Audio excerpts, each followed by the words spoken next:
ஸ்ரீமதே ராமானுஜாய நமக. திருக்கோளூர் பெண் பிள்ளை ரகசியம் இந்த தொடரில் நாம் இன்று பார்க்க இருப்பது 23வது வாக்கியம். ஆழிமறை என்றேனோ வசுதேவரை போல. திருக்கோளூர் பெண் பிள்ளை அப்படிங்கிற இந்த பெண், திருக்கோளூரை சேர்ந்த இந்த பெண் தன்னுடைய ஊரிலிருந்து வெளியில் மூட்டை முடிச்சோடு கிளம்பி போகிறதாகவும், அப்படி அவங்க போக முற்படும் அந்த நேரத்தில் பார்த்து ராமானுஜஜீயர் அவருடைய சிஷ்யர்களோடு இந்த ஊருக்குள்ளே நுழையவும் 2 பேருக்கும் நடுவே நடக்கக்கூடிய அந்த சம்பாஷணை தான் நம்ம இந்த தொடரில் திருக்கோளூர் பெண் பிள்ளை ரகசியம்னு பார்த்து வரோம். இதில் அவர் சொல்கின்ற ஒவ்வொரு வாக்கியமும் ஒரு பெரிய தத்துவத்தை, அதுக்குள்ளே இருக்கக்கூடிய ஒரு மறை பொருளை நமக்கு உணர்த்துகிறது. அப்படி இன்றைக்கி நாம் பார்க்க இருக்கும் வாக்கியம் ஆழிமறை என்றேனோ வசுதேவரை போல. இந்த வாக்கியம் கிருஷ்ணாவதாரத்தை பற்றி தான் சொல்கிறது. வசுதேவர் சொல்லக்கூடிய வாக்கியமாக வருது. இந்த வாக்கியத்துடைய ஏற்றத்தை நம்ம புரிஞ்சுக்கிறதுக்காக நாம் கொஞ்சம் ராமாவதாரத்தை தெரிஞ்சிக்க வேண்டிய அவசியம் ஏற்படுகிறது. ராமாவதாரம் முழுக்க எப்படின்னா, ராமன் ஒரு மானுடனாகவே வாழ்ந்து காட்டிய ஒரு அவதாரம். மானுடம் வென்றதம்மா அப்படின்னு கம்பன் கூட சொல்லுவார். அதற்கு ஒரு உதாரணமாகவே, ஒரு மானுடன் எப்படி இருப்பானோ அப்படியே தாய் மேலே பாசம், தந்தை மேலே பாசம், தந்தை மறைந்த உடனே அவர் மேலே ஏற்படுற அந்த ஒரு பிரிவாற்றாமை, மனைவியை இழந்து தவிக்கிறது, தேடுறது, இப்படி எல்லாமே ஒரு மானுடனுக்கு எப்படி இருக்குமோ அப்படியே நடத்தி காட்டியவன் ராமன். அதனால தான் ராமனுடைய ஒவ்வொரு குணத்தையுமே ஆச்சாரிய புருஷர்கள் சொல்லும்போது அதை எண்ணி ராமாயண குணக்கடல் அவன் அப்படின்னு சொல்வார்கள். அப்படிப்பட்ட குணங்களினுடைய இருப்பிடமாக இருக்கக்கூடியவன் இந்த ராமன். சில விஷயங்களை நாம் இதில் எடுத்துக்காட்டாக பார்க்கலாம். தான் திருமால் தான் அப்படிங்கிறது தெரிஞ்சாலும் அதை எங்கேயுமே ராமாவதாரத்தில் வெளிப்படுத்தினதே இல்லை. இந்த தாடகையினுடைய வதம் முடிஞ்சு விஸ்வாமித்ரரோட காட்டு வழியாக வரும்பொழுது நடக்கக்கூடியது தான் இந்த அகல்யையோட சாப விமோச்சனம். இந்த அகல்யை சாப விமோச்சனங்கிறது ரொம்ப அழகாக நடக்கிறது. ராமன் லக்ஷ்மணன் விஸ்வாமித்ரரோடு நடந்து வர ராமனுடைய பாத தூசிப்பட்டு கல் பெண்ணாகக்கூடிய ஒரு அற்புதம் அந்த இடத்துல நடக்கிறது. இது ஒரு பரம்பொருளால் நடத்தக்கூடிய ஒரு சாதனையாக இருந்தால் கூட அந்த இடத்துல கூட ராமன் தான் மும்மூர்த்திகளில் ஒருவன் அப்படிங்கிறத, திருமால்ங்கிறத அந்த இடத்துல காட்டவே இல்லை. அது ஒரு நல்ல ஒரு நம்ம கிருஷ்ணாவதாரத்தோடு நம்ம ஒப்பிட்டு பார்க்குறப்போ, கிருஷ்ணாவதாரத்தில் பல இடத்துல பிறந்தது முதலே அவன் அதிசயத்தை காட்டுறப்போ, ராமாவதாரத்தில் அவன் துளி கூட அந்த இடத்துல காட்டினதே இல்லை. அடுத்ததாக கரதூஷ்ணர்களோட ஒரு யுத்தம் நடக்கிறது. கரதூஷ்ண யுத்தங்கிறது அரண்யகாண்டத்தில் காட்டுக்கு நடுவில் நடக்கக்கூடிய ஒரு விஷயம். அந்த இடத்துலையே அவன் தான் எம்பெருமான்கிறத காட்டியிருக்கலாம், அவன் ஏதோ ஒரு ஆயுத பிரயோகம் பண்ணி இருக்கலாம். ஆனால் அவன் அப்படியெல்லாம் பண்ணலை.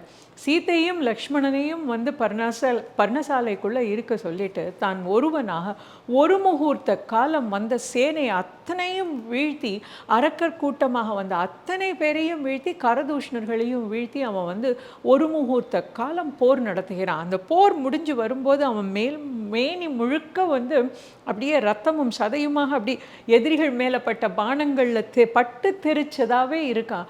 அதை பார்த்து சீத்தையும் லக்ஷ்மணனும் அழுகிறார்கள். அந்த இடத்துல கூட அவன் தான் மூலமூர்த்தி அப்படிங்கிறத காட்டி கொடுக்கல. இன்னும் ஒரு முக்கியமான ஒரு காட்சியை சொல்லலாம். ராமாயண போர்க்களம். இந்த ராமாயண போர்க்களத்தில் நாக அணையை பயன்படுத்தினதுனால எல்லா வானரங்களும் அந்த நாக அணைக்கு கட்டுண்டு அப்படியே மயங்கி, நாகத்தால் கட்டுப்பட்டு அப்படியே மயங்கி விழுந்து கிடக்கிறாங்க. இந்த இடத்துல கூட ராமன் தான் திருமால்ங்கிறதையோ, இன்னும் ரொம்ப அழகாக சொல்லலான்னா, சூப்பர் பவர் எதையுமே அந்த இடத்துல காட்டலை. இந்த நாகக்கணையோட பிடி எப்படி விலகுகிறது அப்படின்னா, அந்த இடத்துல கருடன் வட்டமிட, கருடனோட வட்டமிட்டோடனே அதனுடைய நிழல் பட்டதுமே இந்த நாகப்பாசம், நாகக்கணை எல்லாம் விடுபட்டு எல்லாருமே மீண்டும் அந்த மயக்க நிலை நீங்கி எல்லாரும் எழுந்திருக்கிறார்.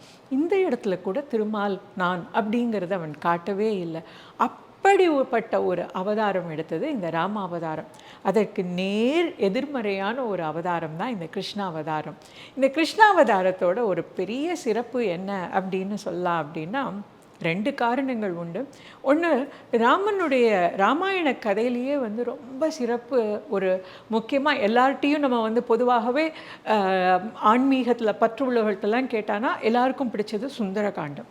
சுந்தரகாண்டம் சொன்னால் நிறைய பேருக்கு வேறு நம்பிக்கையெல்லாம் இருக்குது. சுந்தரகாண்டம் சொன்னால் நல்லது நடக்கும், கஷ்டம் போகும், பிறவிக்கடல் நீந்துற மாதிரி எப்படி அனுமன் இலங்கைக்கு கடலை தாவி போய் மீண்டு வந்தானோ அதுபோல் நாமளும் பட்ட கஷ்டத்துலேருந்து வெளியில் வருவோம். இது மாதிரி பல எண்ணங்கள் உண்டு. ஆனால் பூர்வாசிரியர்கள்லாம் சொல்லுறப்போ என்ன சொல்கிறாங்க அப்படின்னா, இந்த சுந்தரகாண்டத்தோட சிறப்பே என்னென்னா, அனுமன் தூது சென்றது. அவன் தூது சென்றதுனால தான் ராவணனுடைய மனநிலை என்னன்னு தெரிஞ்சுக்க முடிஞ்சுது. அதற்கப்புறம் தான் சீதையை மீட்கிறதுக்காக ராமலக்ஷ்மணர்கள் இலங்கைக்கு போனதோ போர் நடந்ததோ. ஆக இதில் முக்கியமான இந்த காதையிலேயே முக்கியமான திருப்புமுனை அனுமன் ராமனுக்காக தூது போனது. இதனால் எம்பெருமானுக்கு ஒரு ஆசையாம், நாமளும் தூது போகணும்னு. அதுக்காக எடுத்த அவதாரம் தான் இந்த கிருஷ்ணாவதாரம். இன்னும் ஒரு சிறப்பு ராமாயணத்துக்கு அப்படின்னு என்னென்னா, சிறையிருந்தார் ஏற்றம் சொல்லும் காவியம் அது. சீதை அசோகவனத்தில் சிறையிருந்தாள். அவளுக்குமே தன்னுடைய சக்திகள் உண்டு. சொல்லினால் சுடுவேன் ஆயினும் வீரன் வில்லுக்கு இழுக்கு அப்படின்னு அந்த இடத்துல நிறுத்தினான். என் சொல்லு ஒன்று போதும்பா ராவணா உன்னை வீழ்த்துறதுக்கு, ஆனால் வீரன் ராமன் வரணும், அவனோட வில்லுக்கு நான் இழுக்கு ஏற்படுத்தக்கூடாது, அவன் வில்லுக்கு நீ பதில் சொல்லு, அதனால நான் ஒன்றும் சொல்லாமல் இருக்கேன் அப்படின்னு சொல்லி சிறையில் இருப்பவருக்கு ஏற்றத்தை உண்டு பண்ணினது இந்த ராமாயணம். அதனால் திருமாலுக்கு ரொம்ப ஆசையாக நாமளும் சிறையில் எப்படியாவது சம்மந்தப்படணும் அப்படின்னு. அந்த சம்பந்தத்தினால் வந்தது தான் இந்த கிருஷ்ணாவதாரம்.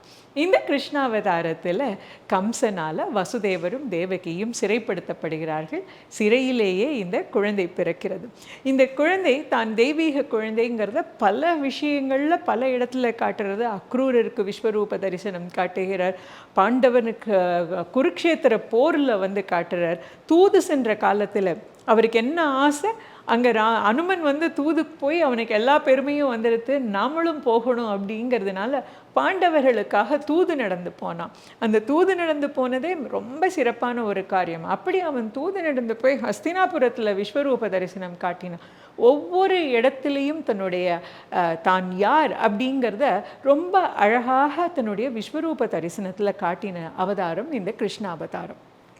இந்த கிருஷ்ணாவதாரத்தில் வசுதேவருக்கும் தேவகிக்கும் சிறைச்சாலையில் குழந்தையாக பிறக்கிறான் இந்த கிருஷ்ணன்.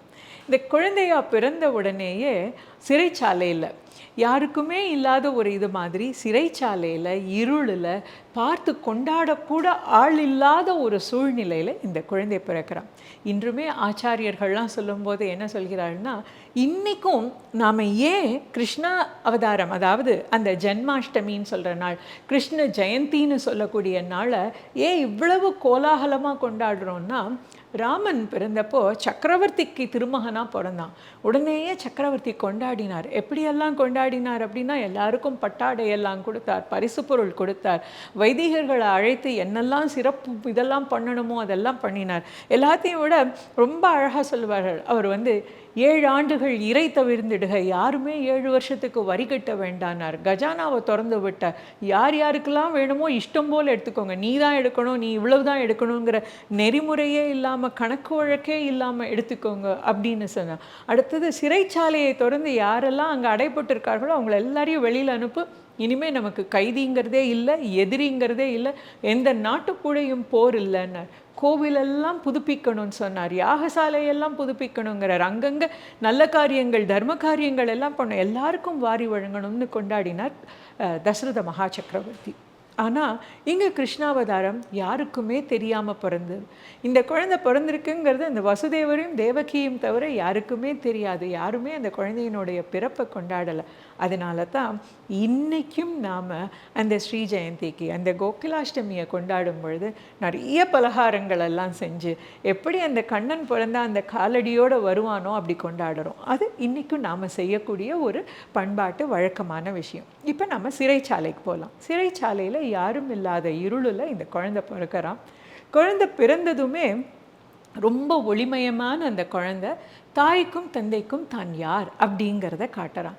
தான் யார் அப்படிங்கிறத, தான் திருமாலுடைய அவதாரங்கிறத அந்த இடத்துல முதல்ல ஒரு விஸ்வரூப தரிசனம் காட்டுறான். தன்னுடைய பஞ்ச ஆயுதங்களோட சங்கு சக்கர கதம் வில் வாழ் ஏந்தி அந்த இடத்துல அவர்களுக்கு காட்சி தரான். நான் இன்னார்தான் பிறந்திருக்கேன், உனக்கு மகனாக பிறந்திருக்கேன்னு அந்த இடத்துல காட்சி தரான். காட்சி கொடுத்த உடனேயே மீண்டும் குழந்தையாகிறார். ஆனால் அந்த குழந்தையானப்பவும் அவருடைய பஞ்ச ஆயுதங்களையும் அப்படி காட்டிக்கொண்டே பெற்றோருக்கு அவன் வந்து ஒரு தகவல் சொல்கிறான். என்ன தகவல்னா, இது கிட்டத்தட்ட ஒரு நாடகம் மாதிரி, என்ன நடக்கணும் அப்படிங்கிறத சொல்லணும். இதைத்தான் ஆண்டாள் நாச்சியார் ரொம்ப அழகாக சொல்லுவா இல்லையா? ஒருத்தி மகனாய் பிறந்து ஓரிரவில் ஒருத்தி மகனாய் ஒளித்து வளர அப்படின்னு. ஒருத்தி மகனாய் பிறந்து, இந்த தேவகிக்கு மகனாய் பிறந்து அப்படின்னு. இதை எத்தனை முறை சொன்னாலும் எனக்கு ரொம்ப ஆசையாக இருக்கக்கூடிய ஒரு இடம் இந்த ஒருத்தி மகனாய். ஏன் அப்படின்னா, வைணவத்தில் வந்து இந்த ஒரு அப்படிங்கிறதுக்கு ரொம்ப பெரிய சிறப்பு. ஒருத்தி, ஏன் யசோதைக்கு இல்லை தேவகிக்கு அப்படின்னு பேரை குறிப்பிட்டு சொல்லலாம் இல்லையா? ஆண்டாள் நாச்சியாருக்கு பேர் தெரியாதா? தெரியும். ஆனால் அவள் ஒருத்திங்கிறா. ஏன் அப்படின்னா, இதுக்கு முன்னால் அப்படி ஒருத்தி இருந்ததில்லை, இதுக்கு பின்னாலேயும் அப்படி ஒருத்தி இருந்ததில்லை. அவள் ஒருவள் மட்டுமே, அதனால அவள் ஒருத்தி. ஒருத்தி மகனாய் பிறந்து. யார் அந்த ஒருத்தி? தேவகி. தேவகிக்கு மகனாய் பிறந்து ஒருத்தி மகனாய். யார் அவ? யசோதை. அது மாதிரி இன்னொருத்தி இருந்ததில்லை. இப்படி ஒரு குழந்தைய வளர்த்து அவனோடு ஓடி ஆடி விளையாடக்கூடிய பாக்கியம் வேற யாருக்காவது கிடைச்சதா? இதுக்கு முன்னும் இல்லை பின்னும் இல்லை, அவள் ஒருத்திக்கு மட்டும்தான் அந்த பாக்கியம் கிடைச்சது. அதனால அவள் ஒருத்தி. ஓர் இரவில், இதுக்கு முன்பும் இப்படி ஒரு இரவு இருந்ததில்லை, இதுக்கு பின்னாலேயும் அப்படி ஒரு இரவு இருந்ததில்லை. ஏன்? அங்கே ஒளியே இல்லை, இருள், இடி, மின்னல், மழை, புயலாக இருந்தது. அப்படி ஒரு இரவு. அந்த இரவில் இந்த குழந்தை பிறந்திருக்கான்னா அன்றைக்கி அஷ்டமி திதின்னு நமக்கு நல்லா தெரியும். அஷ்டமி திதி அப்படிங்கிறப்போ என்ன? நிலா அரைச்சந்திரனாக இருக்கக்கூடியவன். அந்த அரைச்சந்திரனான அந்த நிலா இந்த திருமாலாகிய கண்ணன் பிறந்து அவனுடைய முகம் ஒளிமயமாக இருக்கிறப்போ அந்த ஒளியை வாங்கி அது இன்னும் பிரகாசமாக தெரிஞ்சுதான். அப்படிப்பட்ட ஓர் இரவில் ஒளித்து வளர்ந்தான் இந்த கண்ணன். அந்த கதையைத்தான் இந்த இடத்துல நாம் பார்க்குறோம். அப்படி வசுதேவருக்கும் தேவகிக்கும் குழந்தையாக பிறந்து அந்த ஒளியாக பிரகாசமாக தன்னுடைய பஞ்ச ஆயுதங்களையும் அவர் கையில் காட்டின்றே அவன் சொல்கிறான், என்னை கொண்டு போய் நீங்கள் கோகுலத்தில் அங்கே நந்தகோபருக்கும் யசோதைக்கும் குழந்தை பிறந்திருக்கு, அந்த இடத்துல என்னை விட்டுட்டு அங்கே பிறந்த குழந்தைய மாற்றி கொண்டு வாங்க.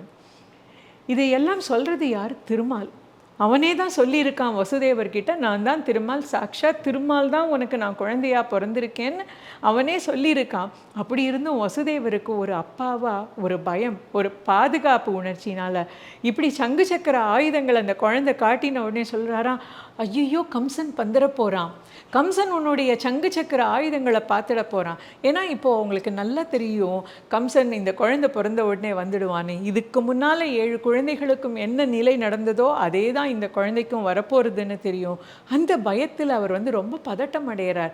திருமால் இவன் தன்னை காப்பான், நம்ம எல்லாரையும் காக்கிறதுக்காக தான் அவதரிச்சிருக்கான், அசரீரி சொன்னது போல கம்சனை இவன் தான் வதம் பண்ண போகிறான் எல்லாம் தெரிஞ்சிருந்தாலும், அவர் எல்லாம் தெரிந்த ஞானியாக இருந்தால் கூட, அவர் ஒரு நீதிமானாக இருந்தால் கூட, அவர் ஒரு நல்ல படித்த பண்டிதராக இருந்தால் கூட, அந்த இடத்துல அப்பாங்கிற நிலையிலிருந்து அந்த குழந்தையை இப்படி பார்க்குறதே, இதை யாராவது கம்சன்ட்ட சொல்லிவிட்டு அவன் உடனே வந்துடுவானே அப்படிங்கிற ஒரு பயத்தில் உடனே அந்த இடத்துல அவர் வந்து ஒரு பொங்கி போய் சொல்கிறார், கண்ணா அவன் சங்கு சக்கரத்தை எல்லாம் மறைச்சிக்கோ, காட்டாத ஒளிச்சு வை அப்படின்னு சொல்கிறாராம்.